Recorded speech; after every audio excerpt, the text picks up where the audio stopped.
Hello नमस्ते साथीहरू, स्वागत छ तपाईहरुलाई मेरो आजको नयाँ ब्लगमा। आज म तपाईहरुलाई नेपालको एउटा निकै प्रसिद्ध र पवित्र धार्मिक स्थलको यात्रा लैजाँदै छु।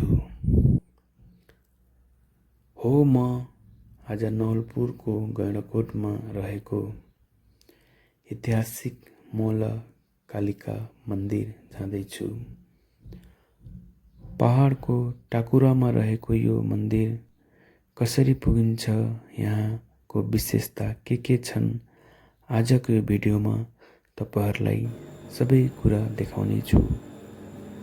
भिडियोलाई अन्तिमसम्म हेर्नुहोला है।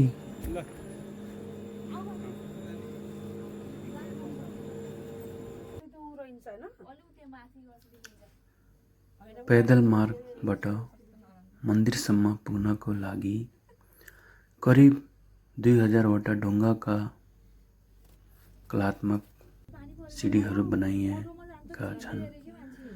हरियो जंगलको बीचबाट करिब 45 मिनेटदेखि 1 घण्टा पैदल यात्रा गरेर मन्दिर पुग्न सकिन्छ।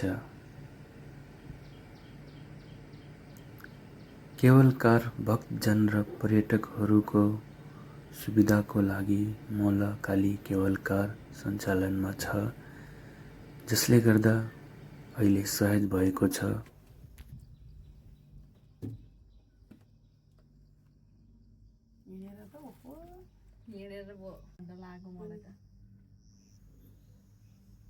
मन्दिरको टाकुराबाट तल बगिरहेको पवित्र नारायणी नदी, चितवनको उपत्यका, भरतपुर र नारायणगढ बजार, देवघाट धाम र वारपारका सुन्दर प्राकृतिक दृश्यहरू स्पष्ट रूपमा देख्न सकिन्छ।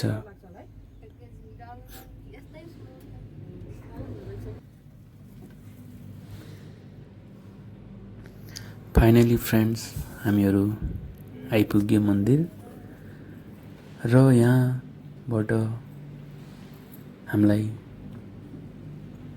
धेरै हैन 10 मिनेट जति हिँड्न पर्छ, किनकि मन्दिरसम्म केवल कार जाँदैन, यहीँसम्म हो, धेरै छैन यहाँबाट त्यही 10 मिनेट जति हिँड्न पर्छ। त्यसपछि माताको हामीले दर्शन गरिन्छ। देख्न सक्नुहुन्छ निकै हरियो जंगल र राम्रो दृश्यहरू छ। ठाम निकै रमाइलो छ।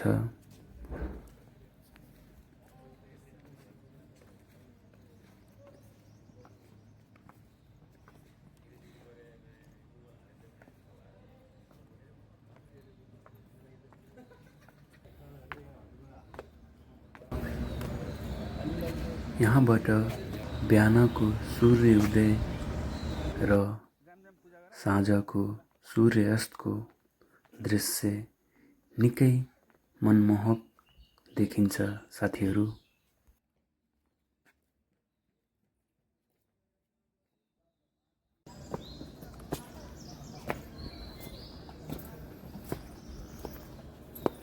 पन्ध्रौं शताब्दी अन्यथा 16 शताब्दी को सुरुतिर पाल्पाका राजा मणिमुकुन्द सेनाको राज्यकालमा यहाँको गढी सेनाको ब्यारेकमा मौला पूजा गर्ने खम्बा गाडी कालिका भगवतीको शिला स्थापना गरेर पूजा गर्न थालिएको इतिहास छ।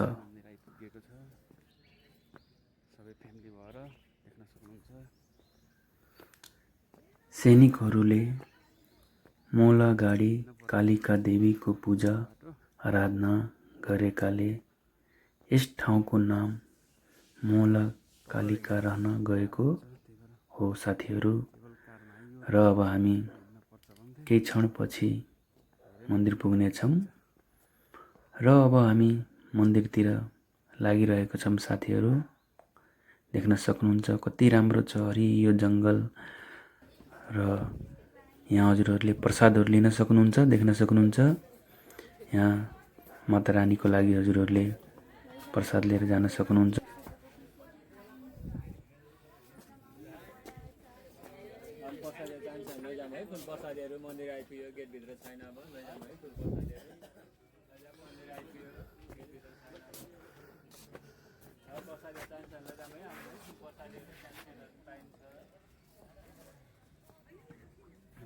माथि आएर लिन सक्नुहुन्छ प्रसादहरू।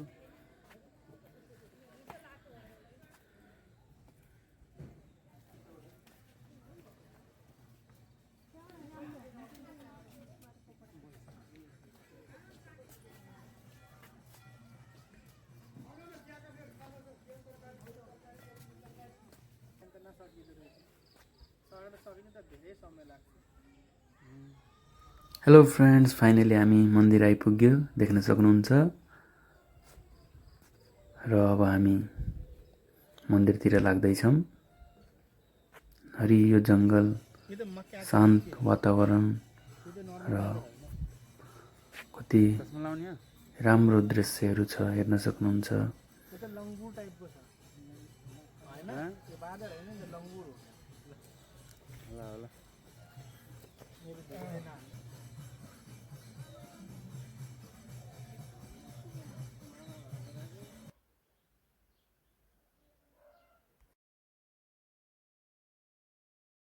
अहिले त खासै भिडभाड छैन साथीहरू, तर मुख्य चाडपर्व यहाँ विशेष गरी असोज कार्तिकमा पर्ने बडा दशैँ र चैते दशैँ पर्ने चैत्र दशैँ नवरात्रका समयमा देश विदेशबाट लाखौँ भक्तजनहरू आउनुहुन्छ।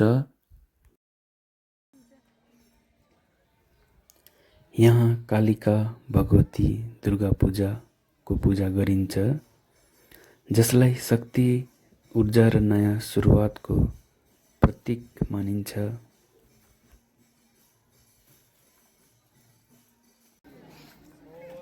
लामो र रोमाञ्चक यात्रापछि अन्तमा हामी आइपुग्यो ऐतिहासिक मौला कालिका मन्दिरको मुख्य परिसरमा। यहाँको हावामा एउटा छुट्टै ऊर्जा छ, एउटा देवी शक्ति छ।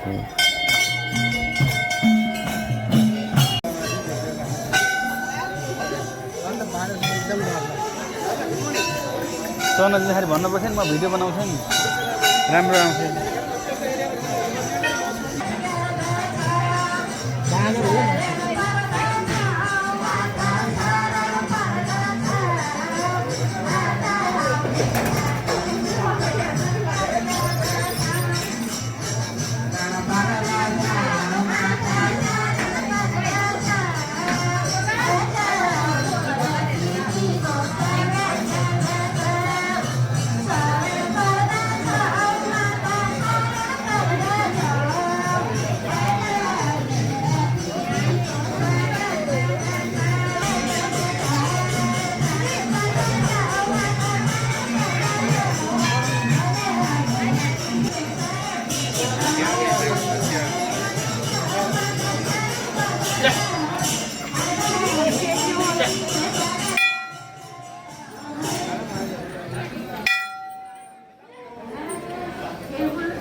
जय माँ काली, तेरा बचन न जाए खाली। जय माँ काली।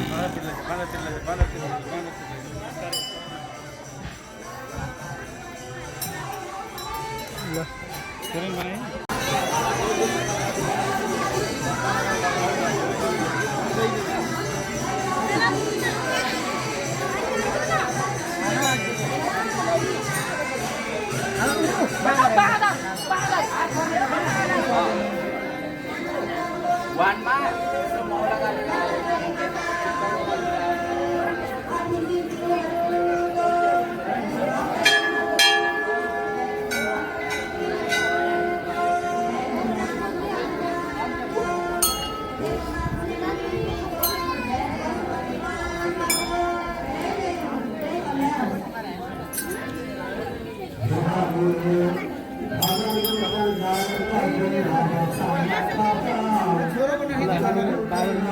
उता नि छ घन्टी उता हिँड्यो नि फोटो खिच्ने कि भिडियो बनाउने घन्टी बजाउनु त घन्टी बजाउनु केही हुनु भएन अब भिडियो बनाएर आउँदा नि सफर दुईजनाले बजाऊ दुईजना बाले नि बजाउनु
उता नि छ घन्टी उता हिँड्यो नि फोटो खिच्ने कि भिडियो बनाउने घन्टी बजाउनु त घन्टी बजाउनु केही हुनु भएन अब भिडियो बनाएर आउँदा नि सफर दुईजनाले बजाऊ दुईजना बाले नि बजाउनु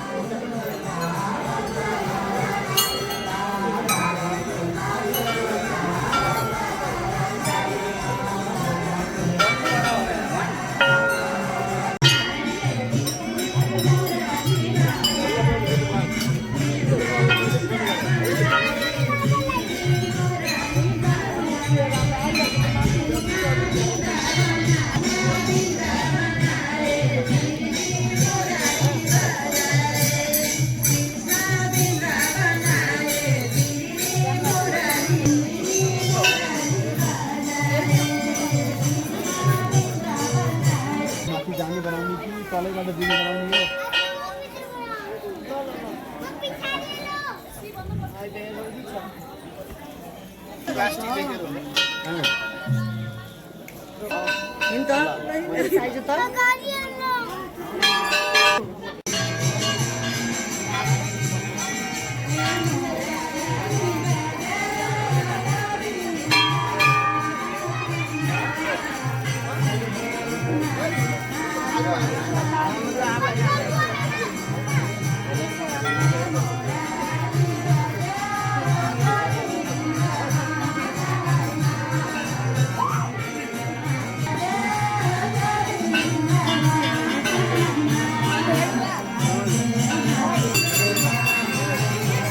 Slow.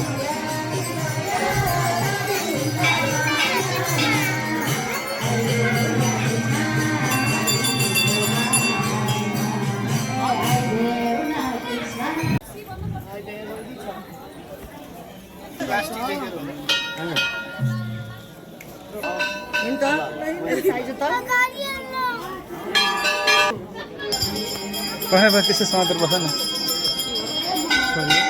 मङ्गलाकालीको डाँडाकालीको चिन्ह बनाइयो भने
बोलाऊ त बोलाऊ यतातिर लिएर आउँछ अगाडि फोटो खिचिँदै भनेर बोलाऊ त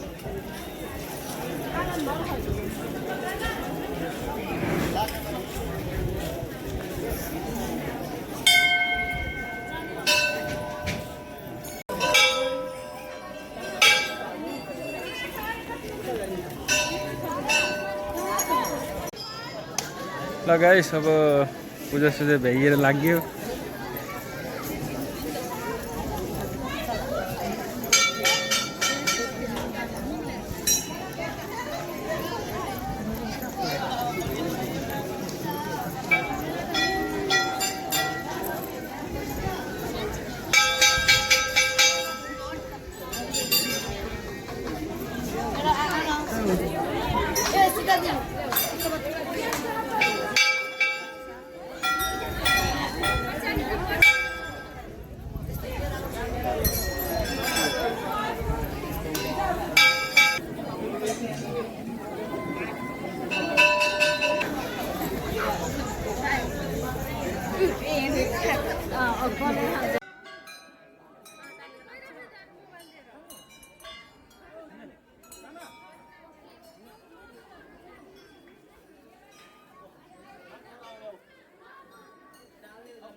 ल है साथीहरू आजको लागि यति नै मौलकालिका मन्दिरको यो रमाइलो यात्रा तपाईलाई कस्तो लाग्यो कमेन्टमा भर्न नभुल्नुहोला भिडियो मन परेमा लाइक गर्न र च्यानललाई सब्स्क्राइब गर्न त पक्कै पनि नभुल्नुहोला है अब म पनि ओरालो झर्छु साथीहरू र भिडियो मन पराइदिनु होला र माया र साथ दिनु होला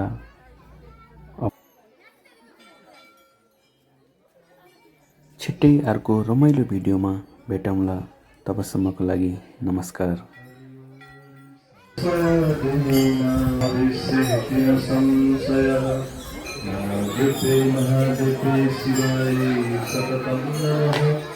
नमो प्रकृते भद्राय नियता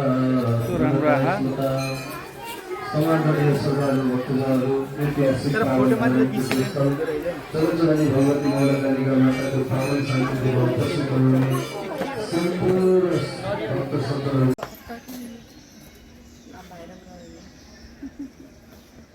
चुन्नी लिएर जाने घर चढाउँ मन्दिरमा के कति हो नि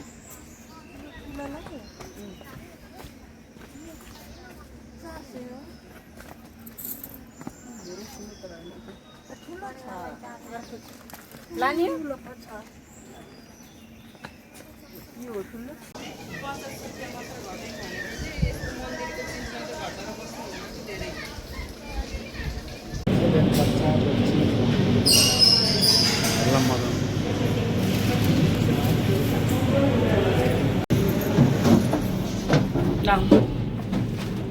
तातो भएको